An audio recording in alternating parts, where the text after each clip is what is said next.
Greetings, everyone. It is your girl, Linda Talaferro, being Brown at Work live. Again, of course, I'm going to say this favorite time of the week, and you have yours truly today. I'm going to be talking about resiliency and the connection to emotional intelligence. I know I've shared probably earlier this year. If you following me, you know my word for this year was resilience. The ability to bounce back from whatever obstacle, whatever roadblock was put into your way, whatever situation that you had, having that resiliency to encounter it and then bounce back from it. That's been my word for the year. But what I want to do today is, hey, Monica, thanks for joining live. What I want to do today in this Being Brown at Work Live is specifically talk about the link of resiliency to emotional intelligence.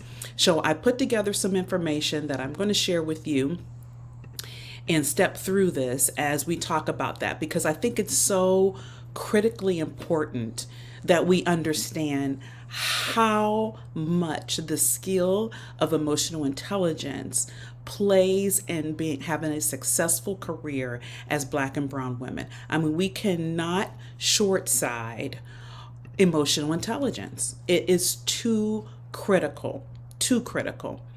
So I want to step through this information with you. So resiliency, word that's been around forever, but it's become probably more prevalent in the last 5 to 10 years.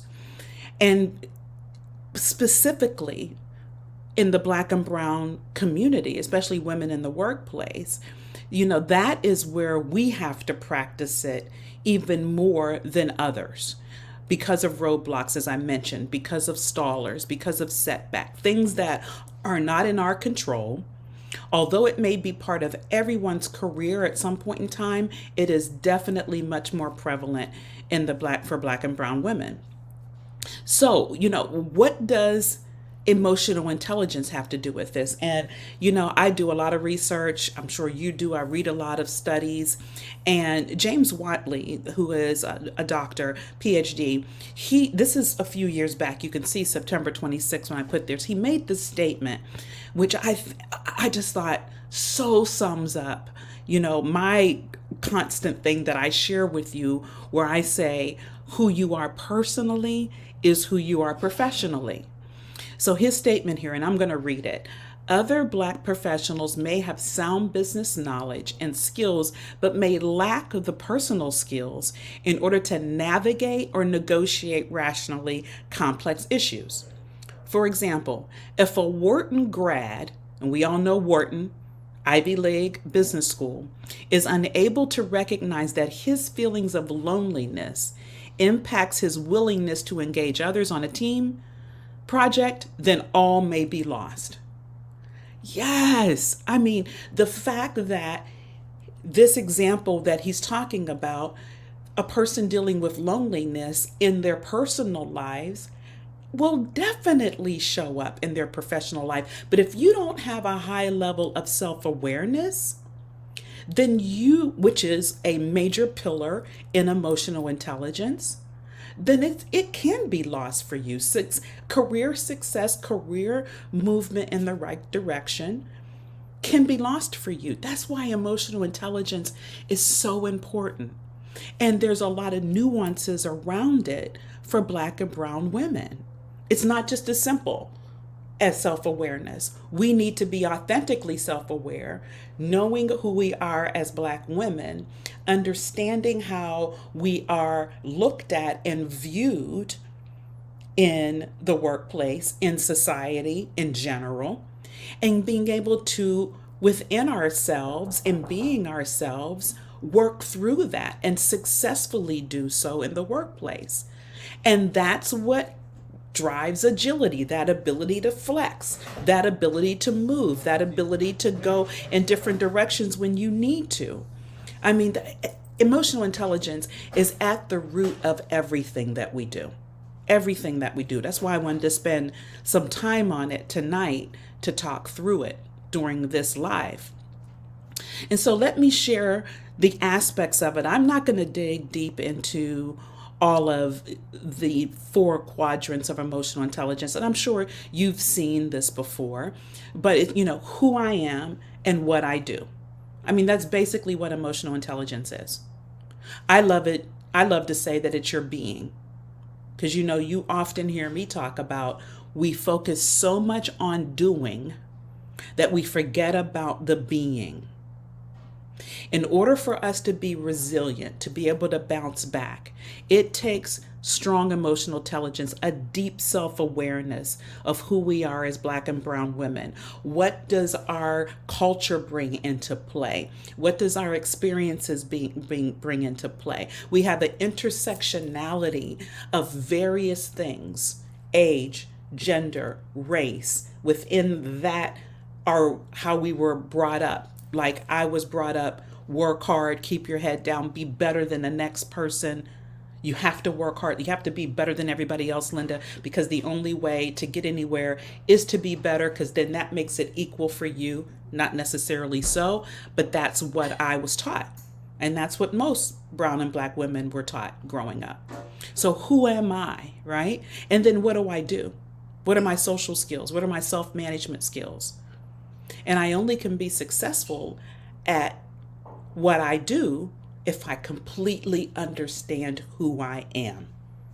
Completely understand who I am. And the only way I can be resilient and bounce back is to have that deep self-awareness of who I am. And I can do that authentically and being able to be agile at the same time. All ties together. What I've put together myself and how I work with my clients in order to get that deep sense of self-awareness and to really be able to be good at being, you've got to do what I love to call peel back, connect, and grow. My PCG approach. I mean, how do you see yourself right now? Is inclusive of how others see you. And that's probably how you're showing up every day. Is what you believe in your head, what people have told you, and then that's how you show up every day. But the difference is, just think about if you could see yourself clearly, if you really did the deep work and be able to truly see yourself, have that deep self-awareness, and at the same time, get some 360 feedback, get some feedback from your audience so that you know how other people see you, not how you perceive or you think other people see you, but truly knowing how other people see you. And the difference then is when you get to that, then you show up strong. Your being is extremely strong then. And from that point on, there's nothing but growth that takes place. So that's why I'm sharing with you. It is extremely important.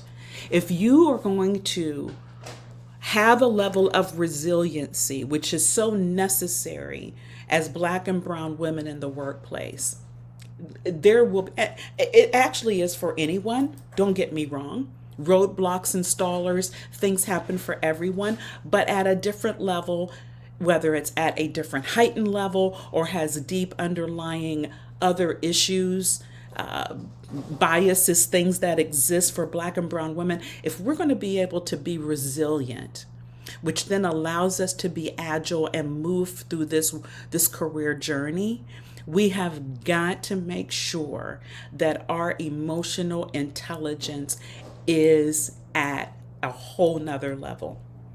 Every aspect of emotional intelligence. But it starts with knowing that you know who you are. Who you are. Having that really deep self-awareness. And that is, when I say knowing who you are, that is all the beautiful stuff. Or as it said in the song, all my pretty and my ugly. Knowing both aspects, knowing every single side of ourselves, a deep self-awareness, so that then we can self-manage, we can relationship build, and we can relationship manage. But it starts with ourselves. And that's when the EQ becomes extremely strong. Resiliency is then almost like a superpower for us. It's innate in us as Black and brown women anyway. Resiliency is, but it becomes even stronger. It becomes that extra muscle that we have when it's rooted in high emotional intelligence. So, how does one support the other? That's exactly how. What's the so what? Why does it make a difference? That's how it makes a difference. We cannot, I mean, I don't know how I can continue to stress this more than I have. We have really got to make the connection that who we are personally is who we are professionally. If we don't come to that realization and make that connection, we will continue in these spirals of wondering, hey, why I show up every day and I work hard and it's not making a difference. We will continue to wonder why. We will continue to be confused. We will continue to look left and right and see things happening for others that's not happening for ourselves. It may sound like a simple connection to make, but it's not. It really isn't. It really takes that peeling back that I mentioned earlier and connecting the dots so that you can then grow. You get that aha moment, the light bulb comes on, you connect that who you are personally is who you are professionally, and then you do the work on the being piece. You're part of being because you've been focused so much on doing. And when all that comes together, resiliency is another muscle. And the obstacles, although always will be there, and they're not necessarily easy, but will become manageable for you to move on to the next level and show up in the authentic leader that you know you are. That's the key. We know we have that leadership inside of us. We know we have those skills. It's assuring that everyone else sees those. Hey, Terry, thanks for joining live. Yes, I agree with you. It's letting other people see those in us as well. And until we make that connection, just like Dr. James Watley shared in that piece that I showed you in the study that he did, that young man didn't make the connection to his loneliness and his inability to work on teams. Until we make that connection, we will be forever in this confused spiral, frustrated, not believing we're worth what we truly are. So I would offer to you, start working on your emotional intelligence. I would love to help you. If you need any help, reach out to me, send me a DM. If you're listening to this on the replay, shoot me a message, shoot me an email. Would love to dig a little deeper with you and help you make that connection to who you are personally as who you are professionally and doing some of that peeling back.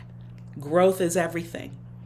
And I know that it's possible because not only have I done it, Monica, who's joining us live, she's done it. There's various of my other guests that you've seen on Being Brown at Work Live. They've all done it. Every single one of them, Black and brown women, they've all done it. So we know that it's possible. Don't let anyone tell you that it's not. If you don't believe, I'll believe for you. How about that? Reach out to me and I'll believe for you. That is definitely possible. Again, resiliency, emotional intelligence goes together. You can have one without the other, but you'll be much more stronger because having one with the other. Yes, Terry, we have unapologetically honest about self-work and connecting the dots. Yes, Terry just said it, who's joining us live. We have to do that unapologetically. Love that, Terry. Thanks for sharing that.